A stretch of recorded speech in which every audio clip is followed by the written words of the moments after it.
Hi everybody. Hello there. Welcome to Embercombe Online. This is our third broadcast. Our technical expertise is improving, we hope, as we go ahead, but we'll see how that works out. My name's Rachel. We're being hosted technically by Cindy tonight, and really excited to be welcoming Angharad Wynne all the way from Wales. We're slightly worried about our internet connections in these far-flung places, so please bear with us. But for those of you who've been to our last two broadcasts, you'll know that we're quite interested in ceremony at the moment. We had Mac the first week talking about just the ceremony of every day, how our entire life is a ceremony if we just pay attention. Last week we had a really beautiful water ceremony from Fiona Shaw from the Red Path tradition of Native America. And tonight Angharad will be talking from the Brythonic tradition of the British Isles, which I'm sure she will tell you much more about.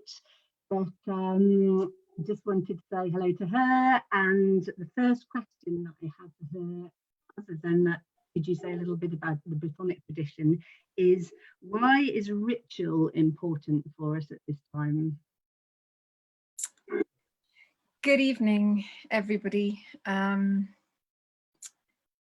like to start with a poem, actually, and I think that will answer this question maybe better than I can, and it'll give us maybe all time to gather all the bits of us and kind of become present here together. It's a beautiful poem by a friend of mine called William Ayot, and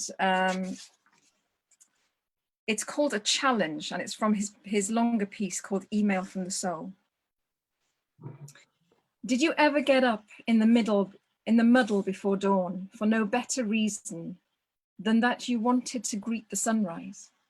Did you ever dress quietly with serious intent and pick your way over wintry fields to arrive at a place that you once imagined, bathed in the first clear light of morning? And did you wait as the dawning grey moved through purple to mauve to grey, from excitement to boredom to a kind of calm as you gently noticed your insignificance? And did you mutter unfamiliar words that seemed to come from somewhere else, ancient words of dread and devotion, words of welcome and astonishment? And when at last the tired sun issued forth from the earth like a molten copperhead, did you notice the hawk that flew at you, rose in a way that made everything sacred, stooped in a way that made the day blaze? Or did you sleepwalk into the morning, bending your dreams to another's purpose, listening to the news, half hoping for a cataclysm, anything to make the tired day more real? And I think for me that sums up much of the essence of ritual, of creating a space in our life, in the busyness of it, some time apart when we can meet ourselves as much as anything else, and process a lot of what's going on for us.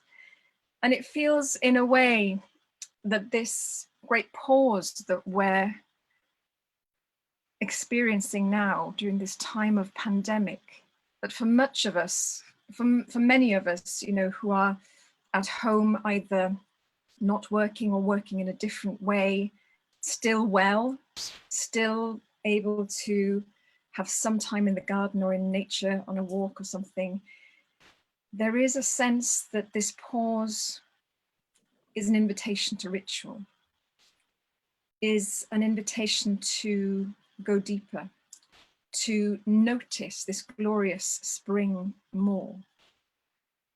Mac talked about how life itself is a ritual, and starting the day and greeting it as if that day was was special and unique, and finding our way into the web of life through small acts of ritual have become very important for me personally at this time now. It's a way for me to remember how insignificant I am, to quote the poem. And what I do is to just go out with a handful of birdseed, actually. You could do it with oatmeal, and just to make an offering, to take a moment to be grateful for this opportunity, for being in this body and alive right now, for being healthy, for my kind of family being healthy at this moment, and to honor that place within the great web of life. So I think in this time, we're coming back to ritual and to spirit through ritual in some way, which often we have a very muddled experience and relationship with here in the West. It's a good time to develop ritual habits, to take that pause, to take this opportunity and prepare ourselves, meet ourselves in those moments of ritual, because we're going through a great kind of sense of change. As much as you know, there is death meeting us at our door within our communities, we are living through a death of one time and into another. And I think that calls for us to examine ourselves and to wonder at what comes next and to listen. That's what I'm feeling more than anything called to do at this time myself, and that's just me, is to sit and to really deeply listen. And in that listening, I'm meeting all sorts of things that are coming up for me, all sorts of resistance. I'm meeting more challenging aspects of myself, but I'm also meeting the joy and beauty of life, and the terrible grief and the sadness and the kind of challenges that many other people are feeling within the community and the collective as well. So you talked initially, in our discussion before this, you were talking specifically about this threshold then. So it feels like many of us are on a threshold. It's a threshold moment, a kind of liminal moment between one world and the next world. And I guess we'll all be experiencing that in different ways, probably lots of ways, all of us. I just wondered, yeah, what you could say specifically about this threshold that you're talking about then, kind of what kind of work can we do? How can we prepare ourselves? Do we need to prepare ourselves? Yeah, what is it about thresholds? I'm not sure that it's for me to prescribe how anybody prepares themselves, really. I think it's an incredibly and intensely kind of time of personal inquiry and response to this. And my sense is that the ground beneath our feet is shifting quite a lot all the time. I know I'm oscillating a lot from feeling a great serenity because life has become a little simpler, to a point of kind of touching into that collective grief, knowing that there are lots of people kind of dying, you know, away from their families and loved ones, and the grief that's left for those loved ones who haven't been able to say goodbye. So there's that sense of the threshold, as well as a sense that we are living through a threshold moment. You know, leaving one epoch or one normal, if you like, and encountering something new, something unknown. And there's a lot of fear that can come up with that. And I'm kind of hearing a lot of fear from a lot of people around me that I talk to at the moment. So in all these things, when I'm looking for rituals for something, my learning is that ritual is in us all. We are creatures of ritual. We've been doing ritual here in the British Isles for at least 40,000 years, and it's, you know, in some parts of the world, in many parts of the world, it's even longer tradition. It's in our DNA, and we are all kind of born to it in a way. We all have a yearning towards it. It's maybe where we put our capacity for metaphor very powerfully into, that we, as far as we know, we don't share with any other living creature. We're the only ones that can wield metaphor. We are the only ones that can look at a branch of a tree and see a wand there rather than a branch. And we put that to use in ritual. It's a building of meaning. Now, the Brythonic tradition that I follow inquires always into, well, what were our ancestors doing in this land, and how can we honor that, and how can it be relevant to us today? And so I look back at the traditions and the possible beliefs and the way that our ancestors here were relating to death. And there's a lot of beauty in it. They have a possibly a much healthier relationship with death than we do, in that both death and birth were kind of gateways or thresholds into this great ritual of life, but by no means the beginning and the end of the story. Our Neolithic early farmer ancestors here built these beautiful burial tombs that looked like pregnant bellies on the earth in the landscape, and into them they seemed to plant ancestral bones, almost like seeds. They would choose certain ancestors from the community, certain people from the community. How and why, we don't know. But it was as if those early farmers, their relationship with seeds and planting, they were planting those ancestors in that pregnant belly. And a lot of those cairns, the chambered cairns, they have an alignment where the sun comes through the shaft and blesses those bones, either at midwinter or midsummer usually, or other key times of the year, as if that light was meant to kind of, it was not just about death, it was about death and rebirth. And it's possible that some of those burial chambers were also places where young couples would have been sent to make love and engender the next generation of the tribe. So one of the things that, you know, a simple thing, because I'm a big believer in the simple rituals as well, is as simple as planting a seed and making a prayer. You know, in this time now, it's a lovely thing to do, and to notice how we might be making a prayer for somebody particular suffering, collective suffering, for kind of the sense within us of finding our courage for this time, and planting that seed in the soil and watering it and nurturing it and watching it grow.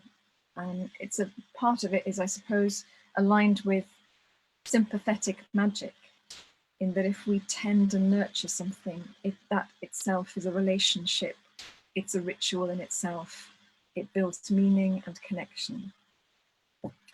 Then we can also look at later on in the Bronze Age, our ancestors went from putting the bones of their dead into burial chambers. Instead, they built stone cairns, usually on the tops of hills. The focus went from the earth up to the sky, and at the same time, they were starting to build stone circles and starting to kind of notice the stars and align themselves with astrological features much more. The attention went and the gaze went upwards. So another thing that is a part of ritual tradition across the world is the building of altars or shrines at this time. So in my garden, I've been making a prayer shrine to this time now, just using stones. And in the same way that you might bless and pray into each stone for the fire pit and the heat of a sweat lodge, to be with each one of those stones and make a prayer into it. I've kind of collected. I've got some white stones and some black stones, and my meaning for them and kind of structuring meaning is an important part of ritual. The white stones are really for me. I pray into those for courage and guidance and healing and growth, and the black stones are for grief and remembrance. And so going to that little simple shrine in the garden twice a day is for me a really helpful way of connecting myself to what is at this moment. In the Brythonic tradition, we talk about the awen of what is. The awen is on one level it's inspiration, but it's the energy that connects all things. It's the creative energy of life. And we can only work with awen on the basis of what is. And so going to that shrine with bringing myself to it with that what is of what's happening in life at the moment, and being in communion with that. And also a sense of being in service through prayer to the kind of the communal grief, the greater grief of this moment, the greater challenges, the suffering, is my way of working out this moment for me, if nothing else. It's the way that I ground myself in it and find a way of just deeply listening.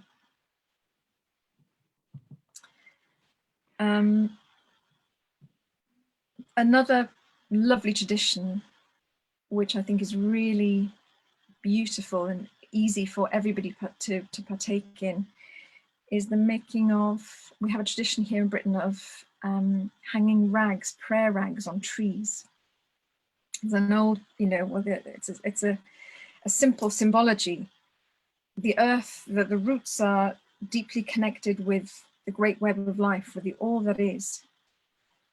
And to place a kind of a ribbon or a rag on a tree is placing it, the branches that are in the air, and so the prayers get to be blown to the four corners of the earth and heard by all that is. And even if you haven't got a tree, to kind of tie, to a balustrade or to something so that you can remember your prayers. They're visually a way of showing those prayers is it's a valuable thing in terms of making a ritual space, making a sacred space in your home, in your garden, wherever for this time, so that you can go there and commune and allow the ritual of doing that, to just do it and allow it to enact change upon you. In ritual, we move through change. It's where we notice ourselves. It's where we become who we are at the beginning of time, maybe, our essential selves. And to be with that at this time feels incredibly important for me. And incredibly important that we find a way, those of us privileged enough to be secure at this time, to, if we're that way inclined, to find a way of being in service to that collective grief of the community as well. Great, thank you, Angharad. And one of the things that I imagine a lot of people will be kind of asking, the tradition of the British Isles, I mean, there are a lot of kind of different ways as it's expressed, but for me, one of the places that you come from is kind of this unbroken tradition, this Brythonic tradition. I just wondered if you could say a little bit more about that, just so that people that aren't familiar with your work can get a bit of kind of context on that. I wish it was an unbroken tradition. It's not. It's a very fragmented tradition.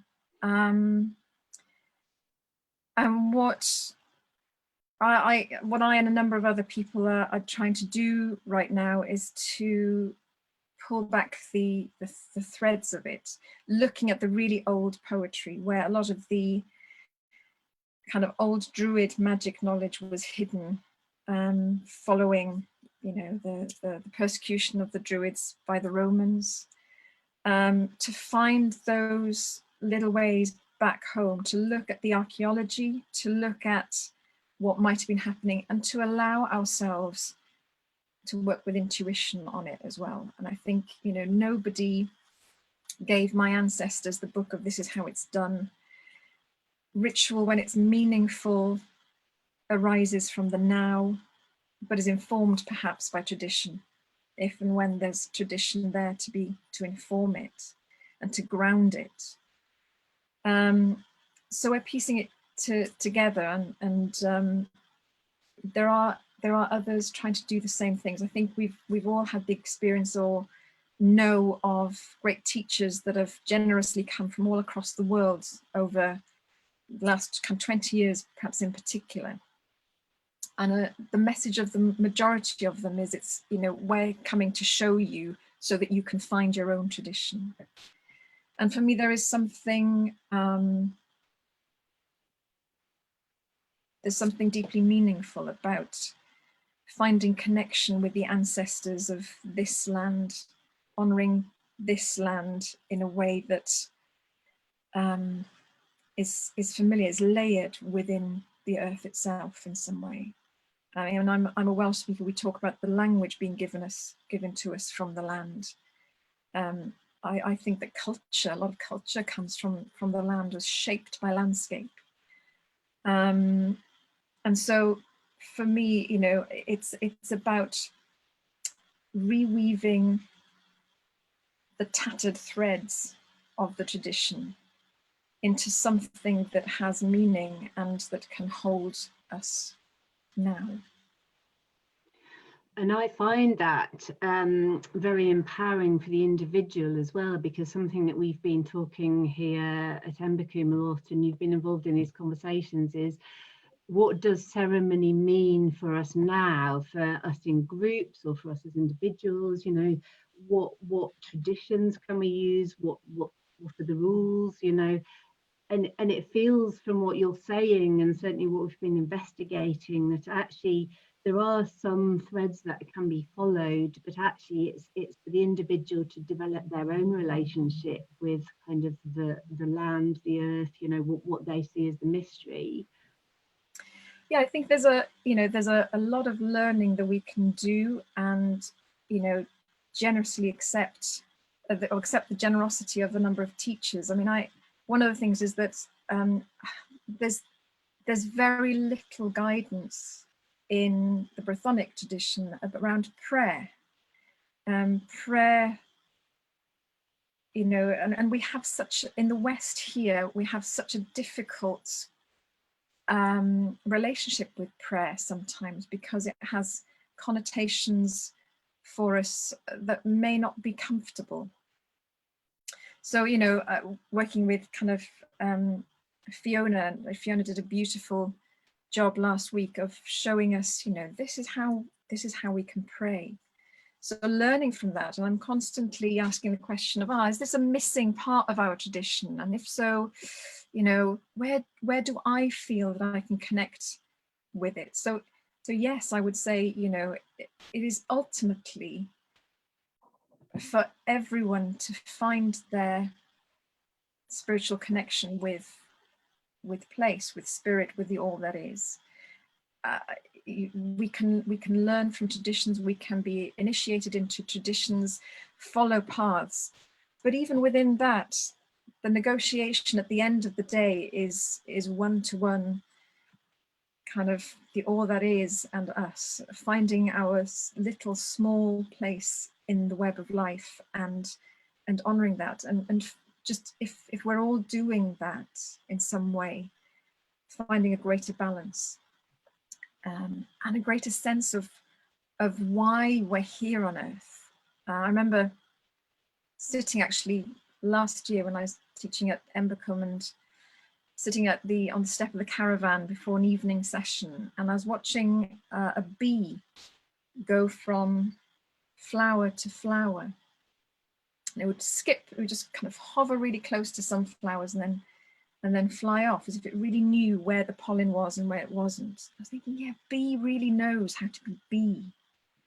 And then there were birds flying to their kind of roosts for the night. Yeah, birds really know how to be birds, but do we humans really know what it is to be human? And I think that's partly what ritual is about. Part of our brain, we've been doing it for so long.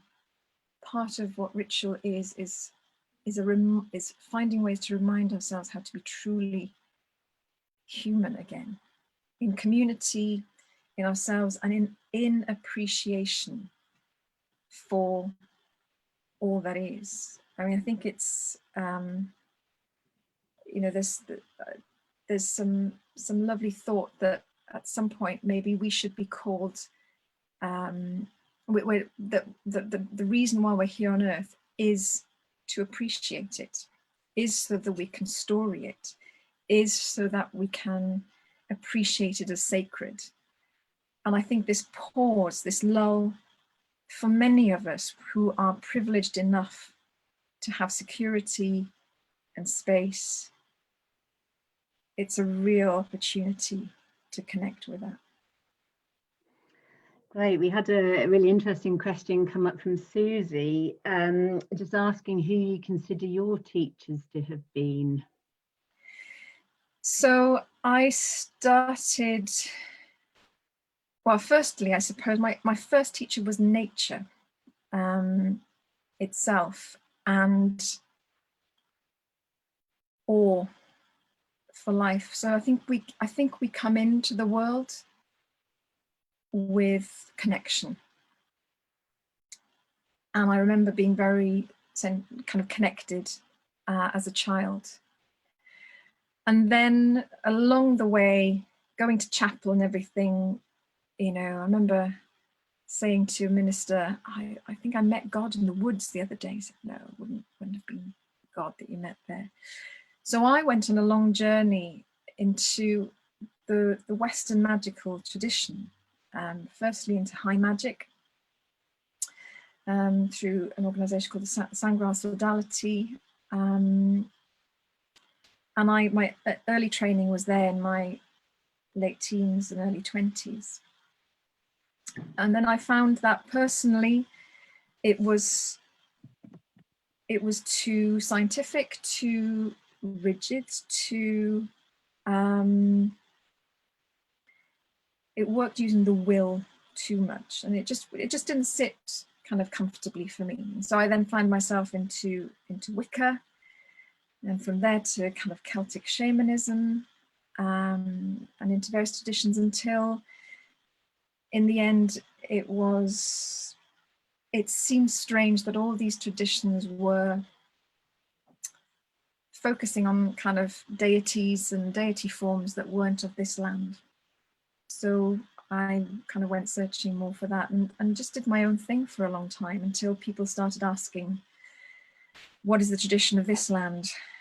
And my greatest teacher of all is the land, actually, now. The land and the ancestors. That's where I go to.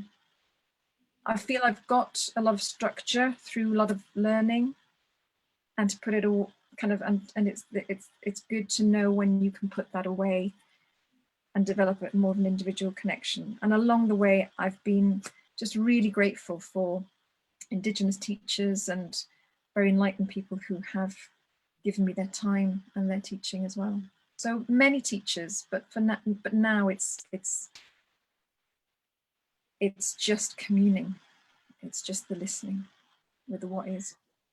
So that kind of brings us on, I guess, to the next thing that you're doing at Embercombe with Colin Campbell, which is called contemporary animism, which my understanding is this kind of looking to an animate world for our knowledge and wisdom. Is there anything you can say about that?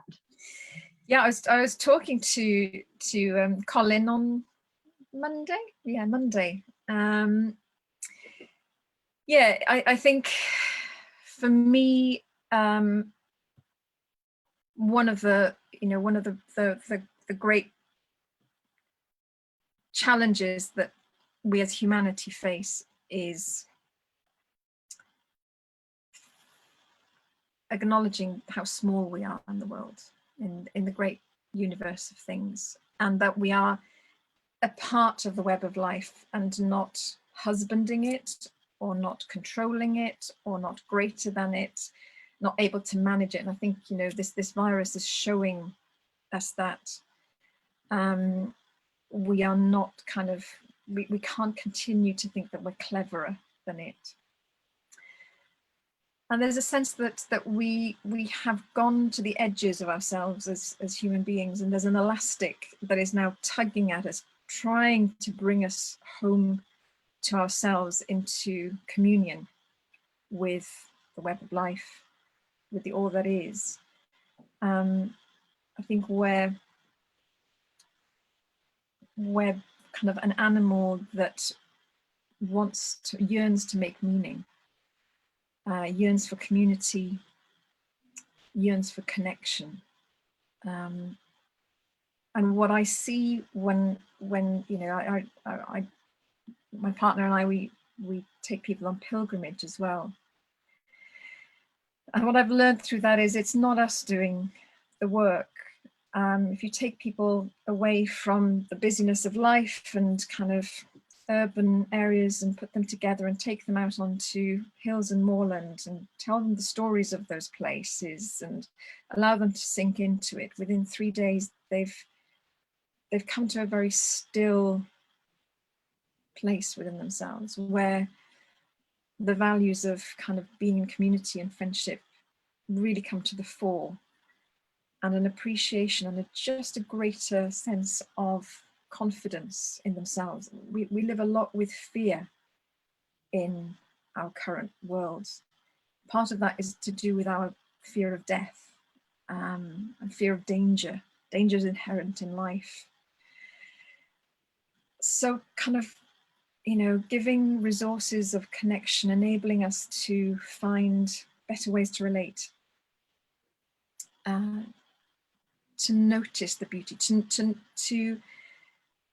sense the magic that is around us inherently in nature, the small, what might be small magics, but actually huge magics, the kind of things like when you make a prayer or a ritual and suddenly there's a red kite circling above you, to honor that kind of interaction that is, you know, we can pass it off as coincidence, but actually when we start to see the meaning and the beauty and the weaving in life, it just becomes richer and more filled with magic and all. Fantastic.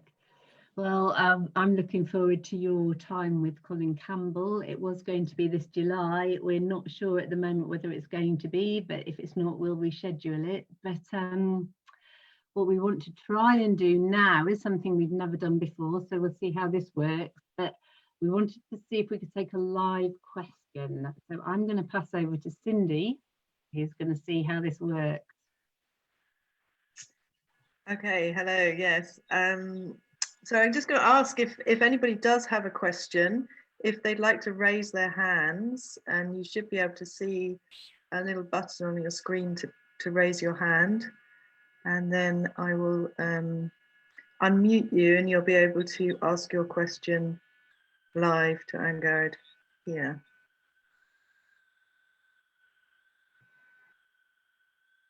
Okay, so Susie, I'm going to allow you to talk.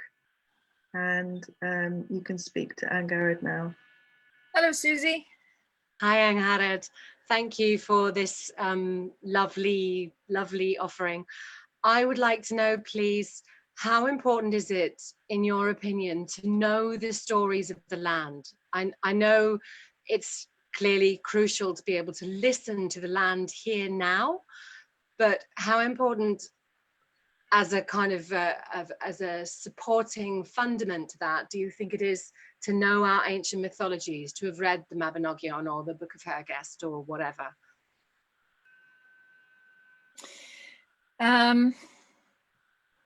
I've certainly found it personally of great value to, I grew up with the Mabinogion, so it's kind of ingrained in me. I know that for many people it can be quite difficult to get into, but it's a set of really beautiful stories, and as with all myths, there's great teaching there. Every square mile of Britain has got stories. You just turn over a stone and there'll be a story or a myth there, and they are often connected with the place, they come from the place. I think whenever you're doing this work, to learn and to read and to explore and to immerse yourself in as much information as possible is great, because then when it comes to intuition, it's informed intuition. It's not just it forms, I suppose, some kind of a holding space for that work.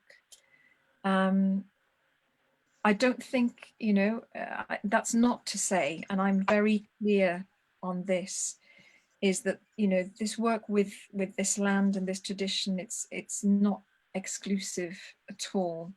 It is for anybody who finds themselves on this land, regardless of race or kind of background or language. And so that can make it more difficult to access some of that. And so I wouldn't want people to think that they can't do that. Just going out and listening, finding, look at an OS map, find a place you want to go, find an old sacred site, go and sit and listen with it, wander into it. Imagine what it was, allow it to impact upon you.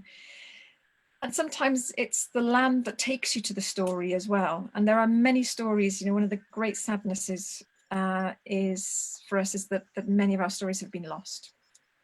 There's a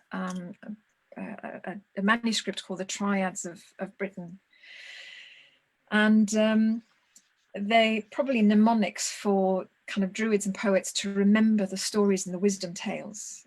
And of those, we only know the characters, tiny percentage of the fragments of the stories of many, many, many of those kind of mentioned in the triads.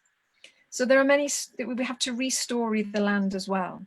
The storytelling tradition is not just about the old stories and kind of telling them and telling them and telling them. It's about the finding and capturing the stories in the land now as well. Hope that helps with, answers your question, Susie. Can we have a go at one more live question if anyone's got them? Got about 5 minutes left. We've got Maddie here. Maddie, would you like to ask a question? Hello. Yeah. Hi. Thank you so much for all your saying. I'm not familiar with your work, and I'm going to get a lot more familiar with it. We're in the middle of the sixth mass extinction of species. We're in, ecological collapse in worldwide due to agriculture and so many other things to do with our disconnection to nature and our extractive economics and so on and so on.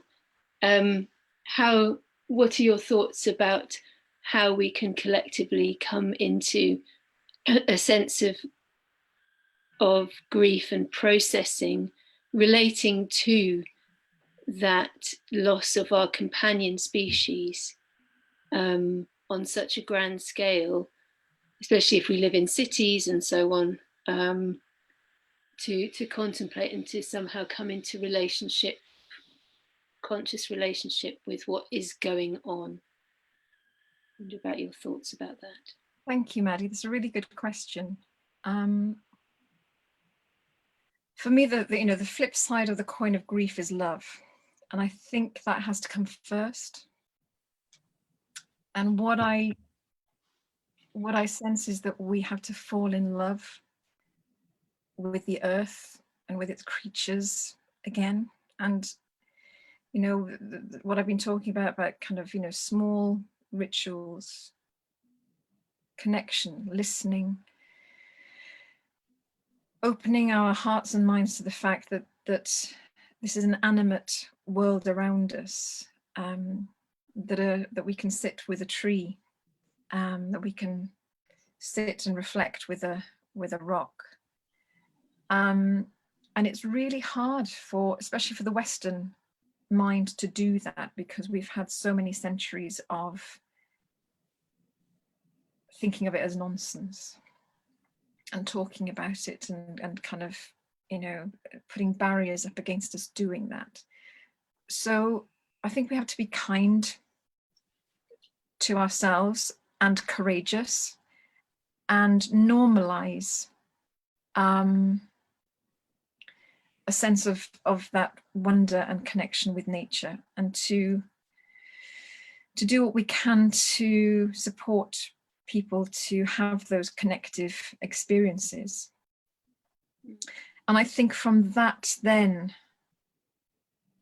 there comes a grief, because you're in love with something that you can see is being lost. I have a bit of a passion for the dawn chorus, and yet I know that year on year, it's such an exquisite thing, but year on year that dawn chorus is changing, because certain species are no longer in my area, or they're dying out. And so I have a connection with that, and so I have a real grief for that. It's a bit the same as the time we're living in now. We're feeling a collective grief for people on our doorstep who are dying, and yet statistics show us that there are 200,000 children dying of starvation every day, but we're not aware of that. So sometimes the human condition means that we can be very poor at relating to things that aren't in front of us. I think that's probably why this pandemic has forced really rapid change and response from our world leaders, whereby all those kind of actions by Extinction Rebellion and things just wasn't able to make it was creating great traction, but not the kind of response that was needed to start to turn the tide on that mass extinction. And we're now seeing, there's with what we've seen, how quickly the world can respond, and world leaders can respond and re-legislate. There's kind of no excuses anymore. But we are an animal that, we still live with a Neolithic mind, or a Mesolithic mind, sorry, which means that we can hold in our head a landscape map of about 40 square kilometers, and we can know and relate to about 140 people max. So when we're asked to respond to things that aren't as immediate to us, that's really difficult. So for me, it starts, that process of grief and the process of making change starts with re-falling in love, with reconnecting. And I hope that is part of what we're living through at this moment, and that this is what this pause is enabling many of us to do. I hope that answers it. I don't think it's a very complex answer of many strands. That's just my take on it. There will be many other takes. That's great. Thank you very much. I think I'm about to embark on a bit of a project that hopefully will get funded through the Arts and Humanities Research Council, looking at these sort of ritualized ceremonial responses to help us with the loss of our companion species. And yeah, so it's really great to hear your thoughts on that. Thank you, Molly. Brilliant. I think that's probably us. Thank you to everybody that came tonight, and thank you to everybody that's going to be listening to this at some later moment. Thank you to Cindy and Nusha, who have been our tech people and our answering whatever. And of course, thank you so much, Angharad, for your time and for supporting us and for coming to teach courses. And we're really looking forward to seeing you as soon as possible, and for reminding us that perhaps this pause is about refalling in love. Okay, so Diolch, everyone. Thank you. yeah, also just to say, we are coming back Friday. Our tech's improving to the extent where we can actually offer an online choir on Friday at 5 o'clock. So if you're feeling up for a good sing song, then it's going to be the moment. So yes, lovely. Enjoy the rest of the week and see you on Friday. Bye. Bye.